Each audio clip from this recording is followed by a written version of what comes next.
तो बच्चों कैसे हैं आप सब। बहुत बहुत स्वागत है आपका आज की इस वीडियो में। आज का ये वीडियो क्लास 12th के बच्चों के लिए बहुत ज्यादा खास होने वाला है, क्योंकि आज की इस वीडियो में हम लोग देखने वाले हैं बच्चों क्लास 12th का जो आपका जियोग्राफी सब्जेक्ट है, हिंदी में जिसको आप भूगोल भी बोलते हैं, इसके मोस्ट इंपॉर्टेंट जो मैप होते हैं वो आज की इस वीडियो में हम लोग देखने वाले हैं। जैसा कि आपको पता ही होगा कि कल आपका जियो का पेपर है, जियो का बोर्ड एग्जाम है। जियो बोले तो जियोग्राफी को शॉर्ट फॉर्म में हम लोग जियो बोलते हैं, ठीक है।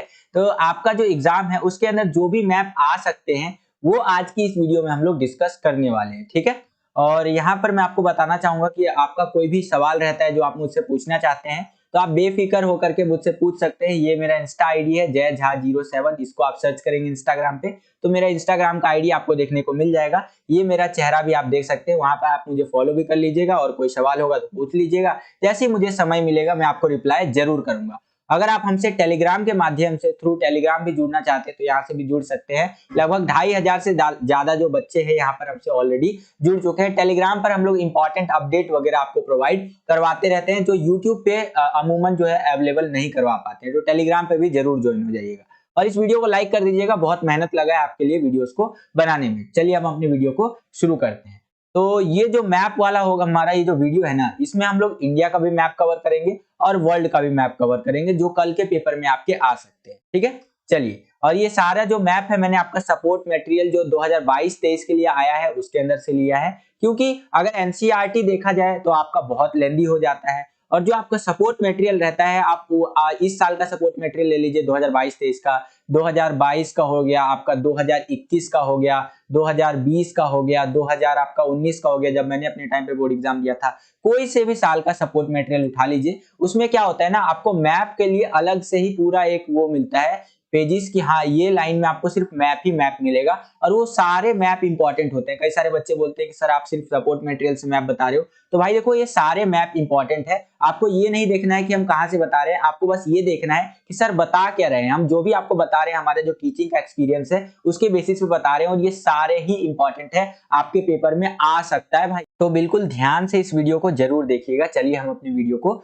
शुरू करते हैं। यहाँ पर देखिए क्वेश्चन नंबर जो आपका 19वां है, सैंपल पेपर जो 2022-23 के लिए आपका आया है, यानी कि कल जो आपका पेपर होने वाला है उसके लिए आपका सैंपल पेपर सीबीएसई ने जारी किया था। यहाँ पर आप 19वां क्वेश्चन देखेंगे तो 19वां क्वेश्चन आपका सैंपल पेपर में इस तरह से दिया गया है और आपका बोर्ड का जो पेपर आएगा ना उसमें भी आपको इस तरह का आपको क्वेश्चन देखने को मिलेगा। अब आप बोलेंगे सर अभी तो आप मैप बताने वाले थे, ये क्या क्वेश्चन बताने लग गए। तो यहाँ पर थोड़ा सा समझिए। देखिए आपका जो 19वां क्वेश्चन आएगा वो इस तरह के मैप के ऊपर आएगा। ये मैप आपको दे देगा और इसको समझना होगा कि ये कौन सा मैप है, कहां से लिया गया है, क्या है नहीं है, ये सारा आपको समझना होगा। तो सबसे पहले ये 19वें क्वेश्चन के अंदर जो मैप आएगा उसको थोड़ा सा समझ लीजिए। जैसे कि ये जो मैप आया हुआ है इसमें बोल रहा है कि name the railway line and name the country where it lines, ठीक है, इस तरह से करके दे रखा है। तो इस वाले क्वेश्चन को समझ लीजिए कि इस क्वेश्चन के अंदर कौन कौन से मैप आ सकते हैं आपके। देखिए सबसे पहला आपका आ सकता है राइन नदी जलमार्ग, जो है ये आ सकता है, ये दे देगा आपको। इसके बेसिस पे पूछेगा ये कहां पर है,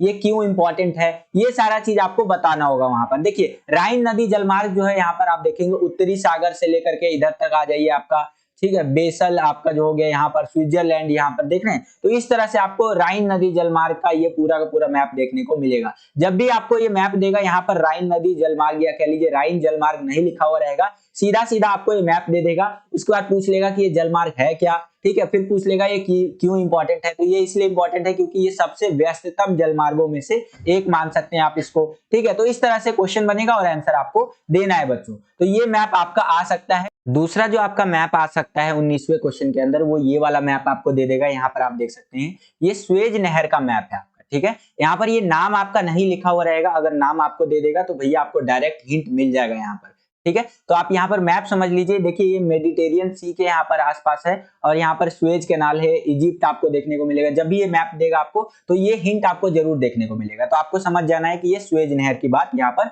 हो रही है। तो ये 19वें क्वेश्चन के अंदर ये वाला मैप भी आपका आ सकता है। उसके आगे चले तो अगला पनामा नहर का भी मैप आपको दे देगा। यहाँ पर आप देख सकते हैं ये पनामा नहर का मैप है, यहाँ पर दे देगा और पूछेगा कि भैया ये मैप किसके बारे में है, ये कौन सा नहर है, इस तरह से क्वेश्चन पूछ लेगा। तो आपको पहचानना होगा। देखिए पनामा नहर की पहचान क्या है कि अटलांटिक महासागर आपको देखने को मिलेगा। ठीक है, यहाँ पर आएंगे तो ये देख सकते हैं गाटूम झील आपको देखने को मिलेगा। इस तरह से करके आपको ये पहचान है पनामा नहर की, यहाँ पर आसपास में ये चीजें स्थित है, तो ये भी आपको यहाँ पर ध्यान में रखना है। तो ये 3 मुझे इंपॉर्टेंट मैप लगे जो आपका 19वां क्वेश्चन जो आएगा कल के पेपर के अंदर, उसके अंदर ये मैप वाले क्वेश्चन आपसे पूछ सकता है। ठीक है, तो ये ध्यान रखना है अब आपको। यहाँ पर चलिए अब हम लोग डायरेक्ट जो आपका लास्ट में आता है मैप उसके चर्चा कर लेते हैं, मतलब जो मैप वाले क्वेश्चन है उनकी थोड़ा सा चर्चा यहाँ पर कर लेते हैं। तो सबसे पहला है हमारा संसार के प्रमुख वायु पत्तन। ठीक है, वायु पत्तन मैंने आपको बता रखा है, जैसे मैंने आपको समुद्री पत्तन बताया वैसे वायु पत्तन होता है,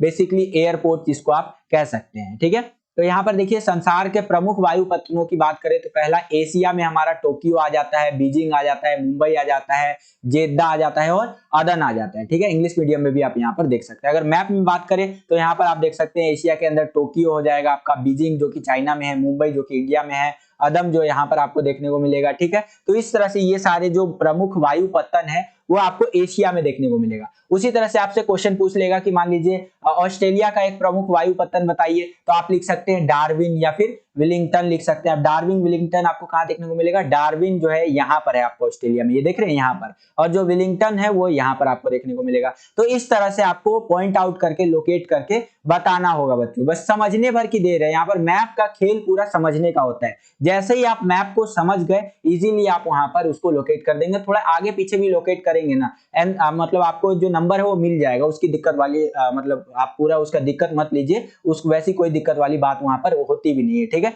बस आपको पॉइंट आउट करके आना है। ऐसा क्वेश्चन भी बन सकता है कि अफ्रीका जो है वहां का एक आपको प्रमुख वायु पत्तन बताना है, तो आप जोहान्सबर्ग या फिर नैरोबी बता सकते हैं। तो ये अफ्रीका में आप देखेंगे तो यहाँ पर आपको देखने को मिलेगा, ये है आपका अफ्रीका और यहाँ का आपका नैरोबी हो गया, ये देख सकते हैं इस तरह से, और जोहान्सबर्ग आपका यहाँ देखने को मिलेगा। तो इसी तरह से यहाँ पर हमारे प्रमुख वायु पत्तनों के नाम यहाँ पर आप पढ़ सकते हैं इस तरह से वीडियो को पॉज करके, और ये जो सारी चीजें लोकेटेड है वो भी आप यहाँ पर देख सकते हैं। ऐसे आपको लोकेट करना है। सारा का सारा आपका ये मैप सपोर्ट मटेरियल में दे रखा है, मैं दोबारा रिपीट कर रहा हूं, वहीं से मैंने सारा मैप आपका लिया है। ठीक है, चलिए आगे चलते हैं। अब देखिए यहाँ पर संसार में जो चलवासी पशुचारण के प्रमुख क्षेत्र कौन कौन से, ऐसा पूछ लेगा कि भैया संसार में आपका जो चलवासी पशुचारण के 2 प्रमुख आपको क्षेत्र बताने हैं, जिसको आप इंग्लिश में बोलते हैं मेजर जैसे कि are of nomadic herding of the world. तो वो हो जाएगा आपका उत्तरी अफ्रीका यानी कि नॉर्थ अफ्रीका जो कि यहाँ पर हो जाएगा आपका। फिर आपका आ जाएगा अरब प्रायद्वीपीय, अरेबियन पेनिनसुला, यहाँ पर आप लोकेट कर सकते हैं उसको। इस तरह से डायरेक्ट क्वेश्चन पूछेगा कि संसार में चलवासी पशुचारण के प्रमुख क्षेत्रों में 2 क्षेत्र या 1 क्षेत्र बताइए, तो आप इन सब क्षेत्रों को देख सकते हैं, ये आपको लोकेट करना है बच्चों। ठीक है, ये आप देख सकते हैं अपनी स्क्रीन पर। अगला मैप जो आपका आ सकता है वो ये आ सकता है, संसार के जो महाद्वीप है उनमें क्षेत्रफल के अनुसार सबसे बड़ा देश कौन कौन सा है, the largest country in each continent in the term of area, इसके ऊपर आपका ये मैप आ सकता है। ठीक है, तो इसको थोड़ा सा समझ लीजिए। उत्तरी अमेरिका जो है वहां का कनाडा सबसे बड़ा यहाँ पर देश है। ठीक है, अगर क्षेत्रफल की दृष्टि से बात कर रहे हैं तो। दूसरा है दक्षिणी अमेरिका में ब्राजील सबसे बड़ा देश है, साउथ अमेरिका में, नॉर्थ अमेरिका में कनाडा है। ये आपको लोकेट कैसे करना है, कनाडा आपको यहाँ पर देखने को मिलेगा जहां पर सबसे ज्यादा पंजाबी जो भाई लोग हैं वो लोग जाते हैं। ठीक है, यहाँ पर नीचे आएंगे तो ब्राजील है, नीचे अगर हम लोग बात कर रहे हैं साउथ अमेरिका की तो यूरोप में फ्रांस सबसे बड़ा देश है, अफ्रीका में अल्जीरिया सबसे बड़ा देश है, एशिया में चीन जो है सबसे बड़ा देश है, ऑस्ट्रेलिया में आपका ऑस्ट्रेलिया ही सबसे बड़ा द्वीप है। ठीक है, द्वीप कह रहा हूँ, देश है सॉरी। तो यहाँ पर आप लोकेशन भी देख सकते हैं, इनकी लोकेशन कुछ इस प्रकार से रहेगी, ये आप देख ही सकते हैं। फ्रांस आपको यहाँ देखने को मिलेगा यूरोप में, अल्जीरिया जो है आपको अफ्रीका में देखने को मिलेगा। ठीक है, तो इस प्रकार से यहाँ पर आप इसको लोकेट कर सकते हैं। ये आपका मैप यहाँ पर इस तरह से पूछेगा बच्चों, सिंपल सा पूछ लेगा कि अफ्रीका महाद्वीप का सबसे बड़ा देश कौन सा है क्षेत्रफल की दृष्टि से, तो आपको लगा देना है अल्जीरिया। यूरोप का सबसे बड़ा देश कौन सा है, आपका फ्रांस है। ठीक है, और इसी तरह से आपका एशिया का सबसे बड़ा देश कौन सा है, चीन है आपका। ऑस्ट्रेलिया का तो ऑस्ट्रेलिया ही है। तो इस तरह से आप मैप में लगा देंगे। अगला है आपका संसार के प्रमुख निर्वाह संग्रहण के क्षेत्र। तो निर्वाह संग्रहण के क्षेत्र अगर हम लोग बात कर रहे हैं एरिया ऑफ सब्सटेंस गैदरिंग वाले, तो आपका उत्तरी यूरेशिया यानी कि नॉर्दर्न यूरेशिया हो जाएगा, जो कि यहाँ पर आपको देखने को मिलेगा। साथ ही साथ दक्षिण पूर्वी एशिया हो जाएगा आपका, जो कि यहाँ देखने को मिलेगा। इस तरह से आपका लोकेट कर रखा है, आप देख ही सकते हैं। इन्हीं में से आपका मैप आएगा भैया, और कहीं से मैप आपका नहीं आता है। पिछले साल या उससे पिछले साल का आप क्वेश्चन पेपर उठा के देख लीजिए, सारा मैप सपोर्ट मटेरियल से ही आता है। ठीक है, इसके आगे चलें तो यहाँ पर आप देखेंगे अगला है हमारा संसार के प्रमुख वाणिज्यिक पशुधन पालन के क्षेत्र। तो वो आप यहाँ पर देख सकते हैं, ये मैप में पूरा लोकेट है भैया, सारा आप देख ही सकते हैं। जैसे कि संयुक्त राज्य अमेरिका यानी यूएसए यहाँ पर आपको देखने को मिलेगा, जहाँ वाणिज्यिक पशुधन होता है यानी कॉमर्शियल लाइफ स्टॉक जो है कि यहाँ पर रियरिंग होता है। तो इस तरह से देख सकते हैं, रूस यानी रशिया के अंदर भी होता है यहाँ पर। इस तरह से आप लोकेट करते हुए चल सकते हैं। ठीक है, तो सारे मैप को आपको क्या करना है, 2 से 3 बार प्रैक्टिस करनी है। अपने एक खाली मैप है तो उसमें प्रैक्टिस कर लीजिए, नहीं तो अपनी आंखों में एकदम ना छाप लीजिए। अगला जो मैप आपका आ सकता है वो आ सकता है संसार में विस्तृत वाणिज्यिक अनाज कृषि के क्षेत्र। तो ये आप देख सकते हैं, जैसे कि आपका प्रेरीज हो गया आपका, ठीक है, साथ ही साथ ये यहाँ पर हो जाएगा प्रेरीज। उसके बाद ये आपका पंपाज हो जाएगा, जो यहाँ जब ब्राजील में आ जाएगा आपका। फिर वेल्डर्स आ जाएगा, जो इधर डाउन्स इधर ऑस्ट्रेलिया की तरफ आ जाएगा। कैटबरी आ जाएगा, जो इधर के साइड आ जाएगा आपका। स्टेपिज जो घास के मैदान होते हैं वो इधर आ जाएगा आपका। तो ये अनाज कृषि के प्रमुख क्षेत्र आप इसको कह सकते हैं।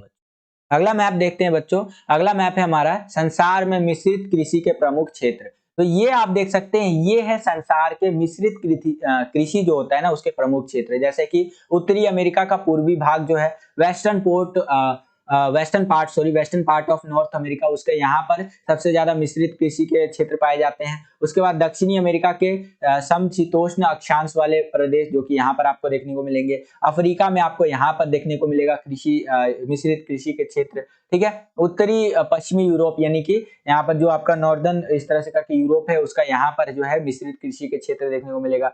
रशिया जो है उसमें यूरेशिया करके है, वो यहाँ पर आपको देखने को मिलेगा। तो इस तरह से आपको लोकेट करना है बच्चों। सीधा सीधा क्वेश्चन पूछ लेगा कि संसार में मिश्रित कृषि के 2 प्रमुख क्षेत्र बता दीजिए, तो कोई सा भी बता दीजिएगा। लोकेट करके दे रखा होगा तो उस हिसाब से आपको बताना होगा। उसके आगे चले तो अगला है हमारा संसार में पार महाद्वीपीय रेल मार्ग के अंतिम सिरों के नाम यहाँ पर आपको बताना है। ठीक है, पार महाद्वीपीय, देखिए पार साइबेरियन रेल मार्ग का जो पहला स्टेशन है वो सेंट पीटर्सबर्ग है, और लास्ट जो है वो हमारा व्लादिवोस्टोक तक जाता है। पार कैनेडियन का पहला है वैंकूवर, और ये कहां तक जाता है, हैलिफैक्स तक जाता है। पार ऑस्ट्रेलियन रेल मार्ग जो है वो पर्थ से लेकर के सिडनी तक जाता है। वही चीज इंग्लिश में आपका दे रखा है, यही चीज आपका मैप में दे रखा है। ठीक है, ये आप देख सकते हैं, जैसे मैंने आपको बताया था पार साइबेरियन रेल मार्ग जो है वो सेंट पीटर्सबर्ग से लेकर व्लादिवोस्टोक तक जाता है। ठीक है, यहाँ पर आप देख सकते हैं सेंट पीटर्सबर्ग से लेकर के कहां तक जा रहा है भैया, ये इधर से चलते चलते इधर आ जाता है व्लादिवोस्टोक तक। ठीक है, तो इसी तरह से करके आपको यहाँ पर बताना होगा। क्वेश्चन सीधा पूछ लेगा कि पार कैनेडियन रेल मार्ग जो है उसका पहला और अंतिम सिरे का स्टेशन का नाम बता दीजिए। तो वैंकूवर से लेकर हैलिफैक्स तक है हमारा। ठीक है, यहाँ पर आप देख सकते हैं वैंकूवर इधर कैनेडियन से लेकर के इधर से इधर चलते चलते चलते हैलिफैक्स तक हमारा आ जाता है। तो इस तरह से आंसर आपको लिखना है बच्चों। उसके आगे चले तो अगला है संसार के प्रमुख समुद्री पत्तन, जैसे कि यूरोप में आपका नॉर्थ कैप हो गया, आपका लंदन हो गया, हैम्बर्ग हो गया। तो ये संसार के प्रमुख आपके समुद्री पत्तन है बच्चों, major sea port of the world, यहाँ पर आप देख सकते हैं। और इसको लोकेट कैसे करना है ये आप अपनी स्क्रीन पर देख सकते हैं। इस प्रकार से आपको लोकेट करते हुए चलना है, ये आप अपनी स्क्रीन पर देख सकते हैं बच्चों।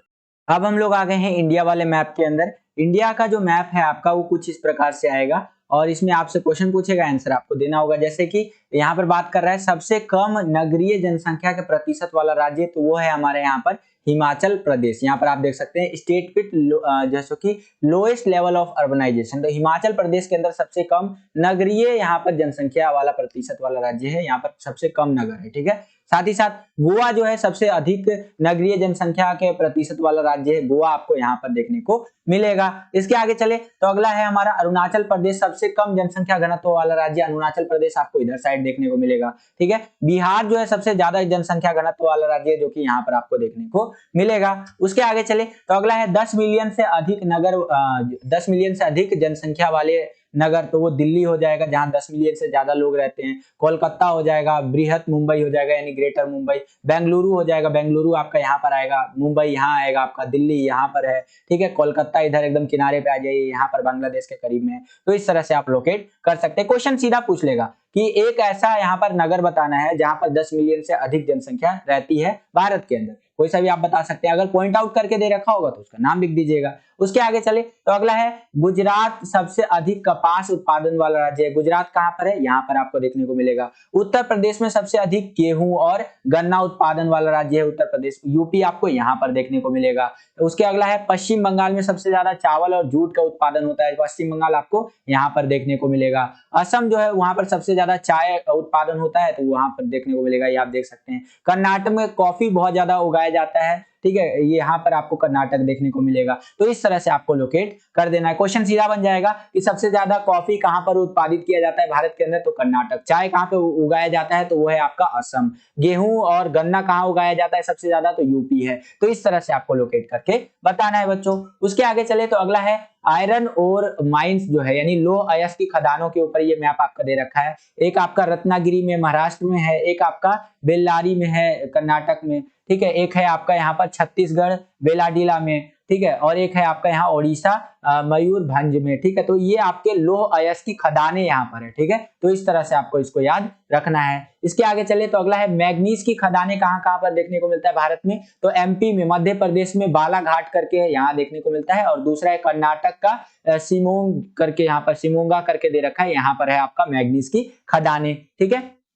इसके आगे चले तो तांबा खदानें, जहां पर तांबा मिलता है भारत के अंदर, सबसे पहला आ जाएगा आपका खेतड़ी राजस्थान, जो यहाँ पर है, वहां पर आपको तांबा देखने को मिलता है। झारखंड में हजारीबाग में यहाँ तांबा देखने को मिलता है, और झारखंड के अंदर ही सिंह भूमि एक जगह है, यहाँ पर भी आपको तांबे के खदान देखने को मिलेगा, ठीक है, कॉपर माइंस जिसको आप कहते हैं। तो ये कुछ इंपॉर्टेंट मैप के अंदर आपका पूछा जा सकता है, ठीक है, मैप वाले क्वेश्चंस। उसके आगे चले तो बॉक्साइट की खदानें हमें कहाँ देखने को मिलती है, पहला है आपका मध्य प्रदेश, जो आपका कुटनी है, यहाँ पर देखने को मिलता है। दूसरा है आपका बिलासपुर, यहाँ पर छत्तीसगढ़ के अंदर देखने को मिलता है। तीसरा आपको यहाँ पर कोरापुट जो है उड़ीसा, यहाँ पर आपको बॉक्साइट की खदानें देखने को मिलती है। उसके आगे चले अगला है हमारा तेल रिफाइनरी कहाँ है, ये वाला क्वेश्चन भी आपका पूछ लेता है। तेल की रिफाइनरी हमें कहाँ देखने को मिलती है, तो आपका जामनगर आपका गुजरात में देखने को मिलता है। उसके बाद आपका मथुरा यूपी में है, आपका बरौनी बिहार में है। यहाँ पर आपको तेल रिफाइनरी या तेल शोधनशालाएं देखने को मिल जाएंगी। तो इस तरह से आपको लोकेट कर देना है।